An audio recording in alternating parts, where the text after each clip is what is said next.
Chris. How you doing, Evan? Good, Simon. Good to see you. Awesome, awesome. Ægir Brewery. We're at the Bergen Beer Festival 2018. What are we drinking, Evan? What are we drinking? Well, we're going to start with a Session New England IPA. I know that's, you know, kind of against the grain to do a session strength of a New England IPA, but that's what we're going to do.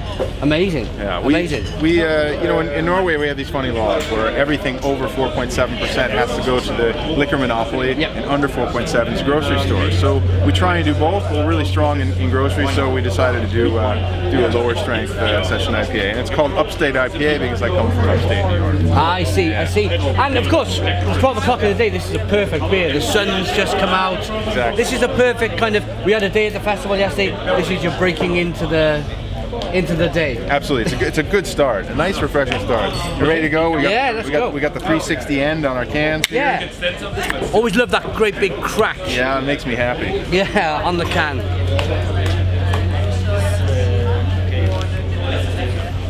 Okay. There we go. So beer in the glass, a lovely hazy, light, straw-coloured beer, 1 to 2 finger white head, good levels of carbonation. It looks absolutely delicious. It looks like grapefruit juice. I'm going to do a quick beer review, and then we'll probably talk about your brewery, and you come from America, and you can tell me the story. But first of all, let's wet the lips. Let's wet the. Oh. It's got like a little bit, like a sherbet, lemon sherbet, like a poppy. Little passion fruit. Yeah, some passion fruit, mango, citrus, some the peels, your orange peel, your lemon peel. It smells terrific. Just dive in. And of course, canned craft beer. It all gets contained in the can, stays fresher for longer. Love canned craft beer. Cheers.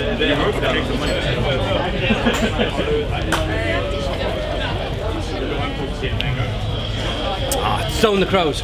Stone the Crows, what a terrific beer, really tasty. Poppy, as not poppy as in the flower poppy, like it pops on your mouth. The flavour comes kind of rolling around. There's good carbonation. That grapefruit, the peels, the orange peel, the fleshy blood orange, your mango, your passion fruit, lots of flavour, lots of flavour. So, have you added, because you've had to brew the beer at 4.7% ABV to get it into the shop, have you maybe added a few more hops to the beer to overcompensate a little bit? Or? We've definitely hit it pretty hard with hops.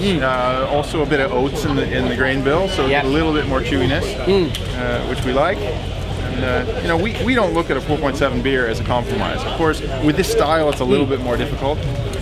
No, but it's a tremendous tasting beer. It really is. It's exactly what I want from a New England IPA, and you've managed to get it at the 4.7 to get it into the grocery stores. Amazing. So yeah, you mentioned upstate New York. Yes.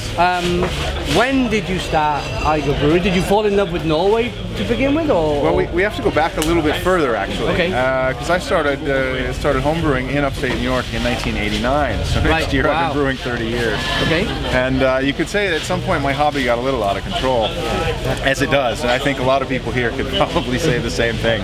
But I ended up at some point in California, and I met my Norwegian wife there in a brew pub. Amazing. Buffalo Bill's Brew Pub. Wow.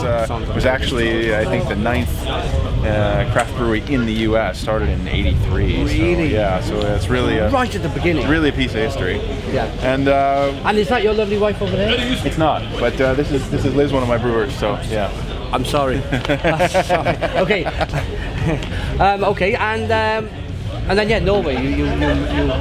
So after a few years in California, we decided we would come to Norway, and we ended up buying a cafe and a restaurant and a bed and breakfast. Okay. And we started to look at the situation and say, well, we need a bigger hotel, and we need a pub. And I said, hey, wait a second. If we're going to build a pub, it's got to be a pub brewery.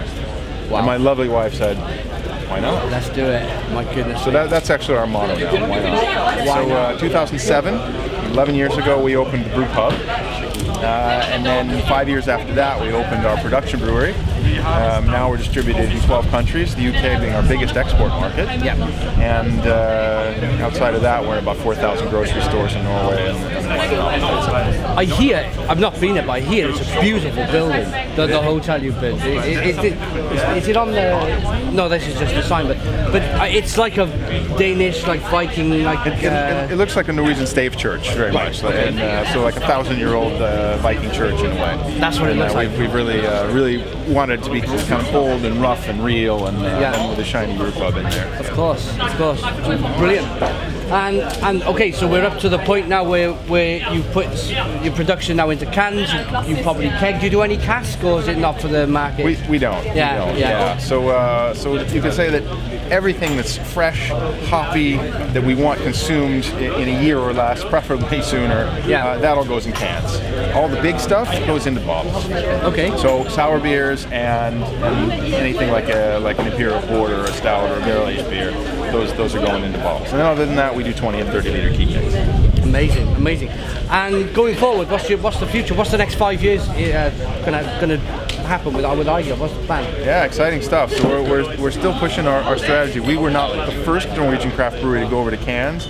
We were the first to really change out the whole portfolio overnight. Okay. And that was a big deal. It was risky because our entire grocery store portfolio really overnight changed to the 0.3 can from a 0.5 bottle.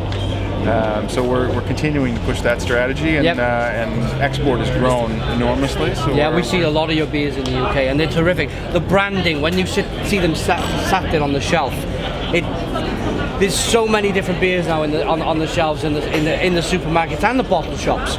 It's always great. You have this point of difference, this fantastic branding that goes, wow, what's this? And then you end up buying it. And then when you start to buy it all of the time, you get to familiarise yourself with the brand, and you go, that's an Ægir beer from 4 meters away, and you can just go and grab one and try the new beer. Yeah, try the new beer. And that was in fact a major goal of the branding. It looks that when you see one of our cans, you know, bang, that's an Ægir can.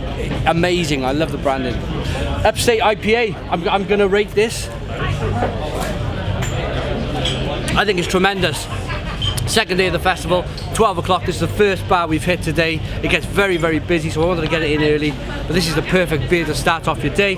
Maybe the perfect beer to have in an evening if you just want a session and read the newspaper and just chill out, basically. Or if you just mow the lawn, you get this lawnmower kind of beer. It's a great lawnmower beer. I'm going to give it a 9 out of 10. 9 out of 10 from Real Ale Craft Beer. Thank you very much, Evan, for joining me. You bet. Please put your comments in the comments box, subscribe to our daily beer reviews, give us a big fat thumbs up, boom, and cheers.